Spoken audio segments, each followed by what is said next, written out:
Update India TV, हर खबर सच्चाई। तरुणीचा नग्नावस्थेतील मृतदेह आढळल्याने खळबळ। उमा प्रकल्प पुलाखालील घटना, बलात्कार करून हत्येचा संशय। वाशिम जिल्ह्यातील कारंजा लाड तालुक्यातील काजळेश्वर गावातील एका मतिमंद अल्पवयीन तरुणीचा नग्नावस्थेतील मृतदेह आढळल्याने एकच खळबळ उडाली।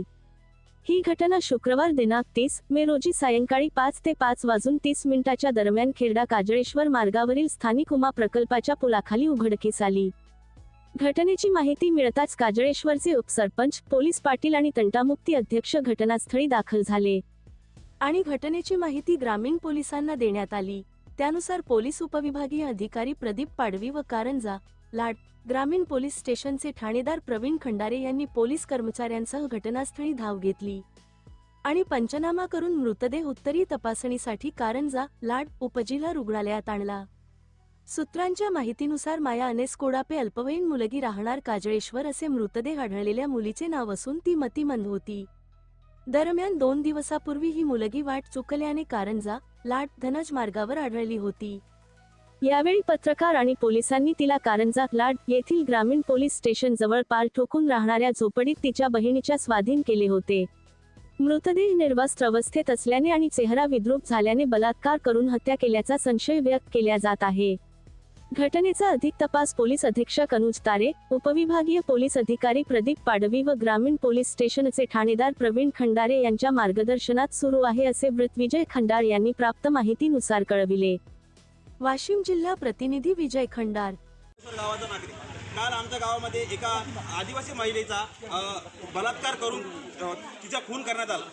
तिच्या डोक्यामध्ये दगड घालण्यात आले व ही जी घटना आहे ही घटना अतिशय दुर्दैवी आहे व देशाला लाजवणारी आहे। तर या गोष्टीकडे कोणी जात समाज न बघता आपण या गोष्टीकडे भारतीय नागरिक म्हणून पाहावं व या गोष्टीला समर्थन करावं व पोलिसांवर थोडा दबाव आणावा की त्यांनी चौकशी एकदम ठामपणे करावी। धन्यवाद। माया कोडापे तिची निर्गुण अशी हत्या झाली। ती खेरड्यावरून येत असताना त्या ठिकाणी तिला कोणीतरी पकडलं आणि पकडून तिच्यावर बलात्कार केला। बलात्कार करून तिचं घोट्याने ठेचलं दगडाने आणि ठेचून त्या ठिकाणी पुलाखाली मारून टाकलं। अशा पद्धतीने अशी निर्गुण हत्या तिची झाली। हा खूप मोठा अत्याचार या ठिकाणी घडला आणि ह्या आदिवासी महिला आहेत आणि ह्या मुसाफिरीवर हर गावामध्ये फिरत राहतात। त्यांच्या नैतुन्या मुली आहे, कारण गावामध्ये रोजगार नसल्यामुळे एका ठिकाणी जर यांना रोजगार दिला त्यांना फिरायचे हे नाही। कालपासून यंत्रणा, पोलीस यंत्रणासुद्धा त्या ठिकाणी तैनात आहे। SP साहेबांनी सर्वांना आदेश देऊन त्या ठिकाणी 4-5 ठिकाणी त्यांनी तपास सुरू आहे। आज त्या ठिकाणी यांचं म्हणणं आहे की बाबा तो आरोपी सापडेपर्यंत आम्ही त्या ठिकाणी लाच उचलत नाही। हा आमच्यावर जो अन्याय झालेला आहे त्या अन्यायाला आम्हाला न्याय दिला पाहिजे, त्या ठिकाणी अशी मागणी या सर्वांची आहे। आमच्या या समाजामध्ये, आदिवासी या समाजामध्ये सर आतापर्यंत याचं घटना झालेली नाही आहे, पण आज या घटनेचं सगळ्यांना माहिती झालेलं आहे। और या माहिती झाल्यावर एवढे जो कर्मचारी अधिकारी असून बी आपल्यावर आतापर्यंत लक्ष दिले नाही। आपण एवढं आमचे बाया काय ते भटकी समाज फिरतात सर और गावोगावी जातात। इकडून कधी लेट होते, कधी कुठून येतात, कुठून जातात। या कारणाने आम्हाला न्याय भेटला पाहिजे और आमच्या या मुलीवर अत्याचार झालेला ते आरोपी पक्का सापडला पाहिजे। आम्हाला एवढंच तुमच्याकडून विनंती आहे आणि एवढं समजायला पूर्ण केस समोर आले पाहिजे। ते आरोपी लवकर सापडले पाहिजे। आम्ही बावडीला हात लावत नाही जेव्हापर्यंत केस सापडत नाही। बस जेव्हा काही जाऊन ते मागून येताना मागत असते तो दिमागाने हलकी आहे ते।